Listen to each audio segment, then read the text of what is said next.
Hey everybody, thanks for clicking on the video. How does my hair look?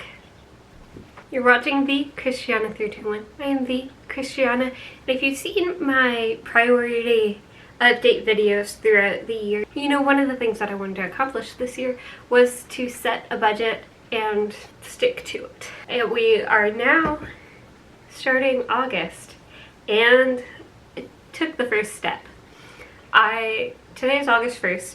I went through all of my purchases for the month of July and I categorized them. So I followed a method by someone called Steve Antonioni. I'll put a link to the video that I used. It'll be the first link in the description below. But essentially, you go through all of your expenses, which I did limit mine to ones that I had made on a card. Credit card or debit card, because that's pretty much how all of my expenses go. I do very little cash, and I don't remember doing any cash in the month of July. I used his categories. Because I did this so late in the month, I wasn't tracking it as it went. There were a lot of expenses that showed up that just said Amazon. Too many expenses that just said Amazon. And so I wasn't able to categorize them super well, but the categories that I used were housing, transportation, phone/internet, eating out, food, entertainment, shopping, and miscellaneous. Under his categories, there's also a space for clothing, health, self-development, and fees. So my clothing, I just included under shopping, and I don't think I really had any health expenses. And then if I went to a store, if I bought multiple categories of things on the same receipt, like if I went to Target, I bought a lot of groceries, but I probably also bought some stuff that could be entertainment or just plain old shopping. And the only fees that I have are for entertainment stuff. It's Hulu and Adobe and Audible.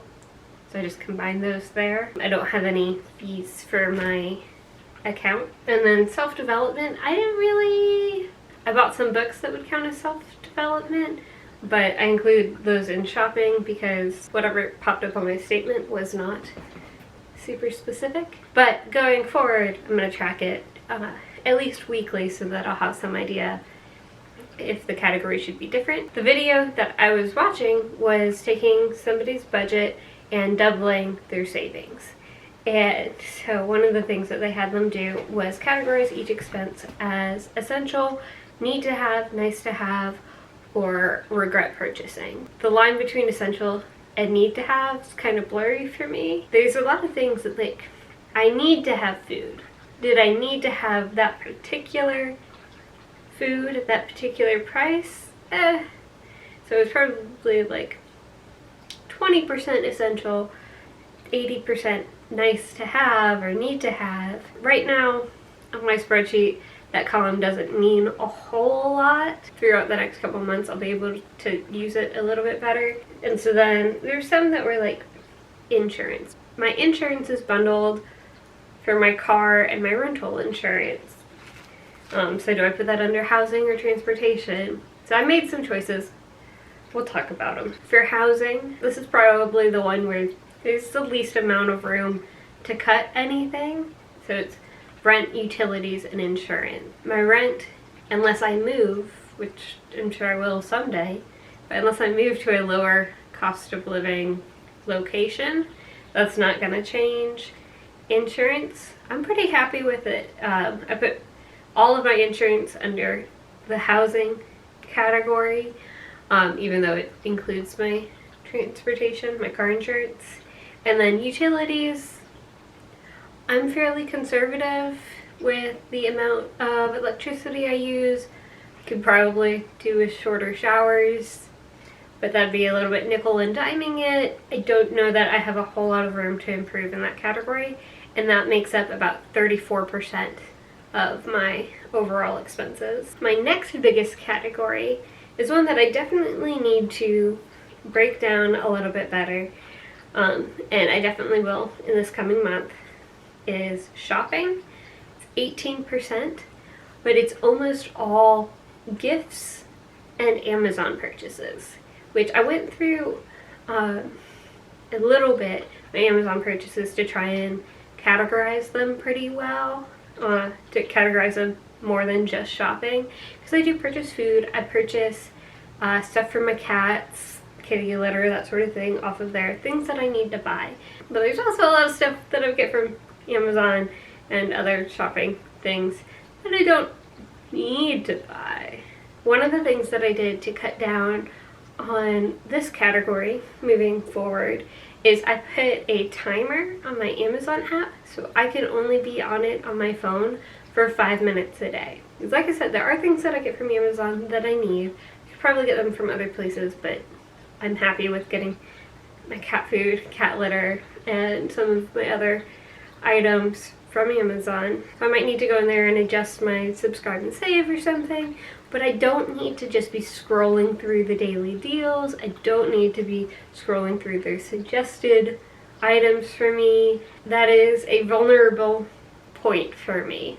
So once I start doing that, I start seeing lots of things that would be nice to have. Then my next biggest category is eating out. I was so embarrassed when I saw this. So the category for eating out is 15.5%, and there's some coffee, like I made that coffee, trying all the different coffees in a video. There's, McDonald's. I got McDonald's today, so, I'm not cutting out all spending. A couple of things like that. But there was almost $300 spent on food delivery apps. Probably more than that, because it was just $300 on DoorDash. That's not including like when I got Pizza Hut or Domino's or somebody with their own food delivery. $300. So I deleted that app, canceled my subscription to DashPass. There's just no reason for that at all. It is so much laziness. I first started adding up all of my expenses, I think like July 26th or something like that. There's still a few days left in July. And since then, there have been several days where I was very tempted to re-download the app. But it is just laziness. Like, I could very easily just drive and get food or make my own food. So then the next largest category is transportation. That's my car loan. I bought 2 tanks of gas and I got my car washed twice. Just is a little excessive for me. I forget, there's a reason that I needed to get it washed, or I felt compelled to. Most of the time, I think I get my car washed a total of 4 times in a year. More than that now that I have to deal with like the snow and crap during the winter. But still, like, getting it washed twice in a month, very unusual for me.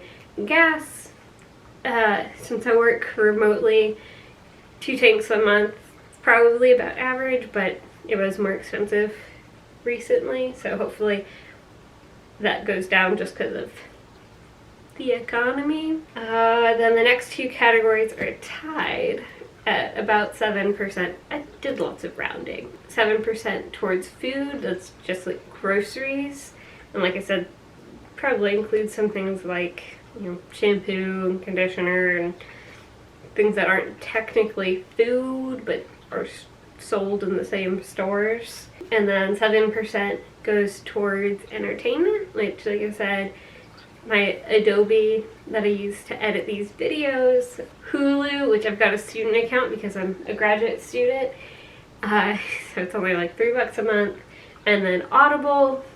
I paused my subscription for like 3 months.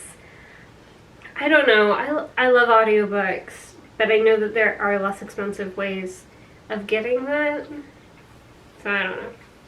And then the big category in there where I spend a lot of money is dates. My partner and I both make a decent amount of money, so we a lot of times will split off or trade off who's paying for that particular event or meal. So some of those some of that money could probably be considered in eating out, but I'm counting them as date nights. Phone and internet is down about 4%.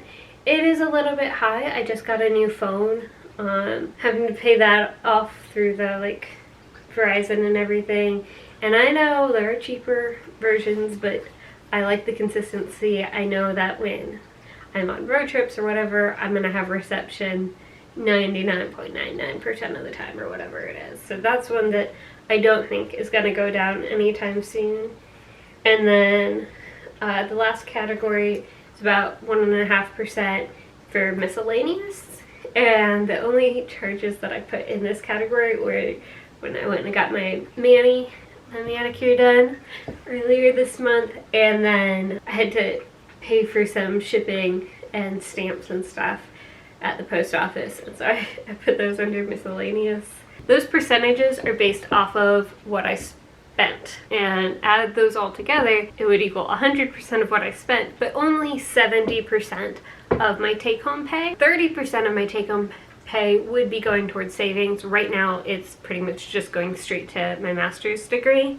Zoom out more, so before it becomes take-home pay, my gross pay, I guess, also I've got my health insurance through work, and I've got 401k and a few other things that get taken out before I even see the money. So I am every month saving towards my 401k more than what the company will match. Yeah, I do have health insurance and dental and vision and life insurance and whatever else benefits. It doesn't tell you a whole lot of actual numbers, but that is the breakdown of the percentages of what I spend. But the goal is in the next month to up the amount that I'm saving, mostly through getting rid of DoorDash and limiting what I'm spending on non-necessary purchases on Amazon, but also seeing like where else can I either make cuts or buy less expensive food or whatever. Maybe go on more free dates. It is the summer, so it's a lot easier to go on free dates during the summer. So if you liked this video and you want to see more, or if you have any specific questions about what I spent in the month of July, what I'm doing moving forward, I have a goal budget for the month of August, but I'll save that for my August, what I spend in a month. Give you a hint. Right now I'm saving 30%. I'm not gonna double it, because I think just with my fixed expenses, it would be impossible to double my savings. But I do think that I could get it up to 40%, 50%. I don't know. Have to stick around to find out. So subscribe if you want to find out what I ended up spending in August. Did I make my budget goals? Was I able to stick to this budget? I don't know. I got McDonald's on August 1st, so like this video, leave a comment down below if you have any questions or anything that you'd like me to address in my next What I Spend in a Month video. Have a good rest of your day, evening, night, whatever time it is for you, and I'll see you soon.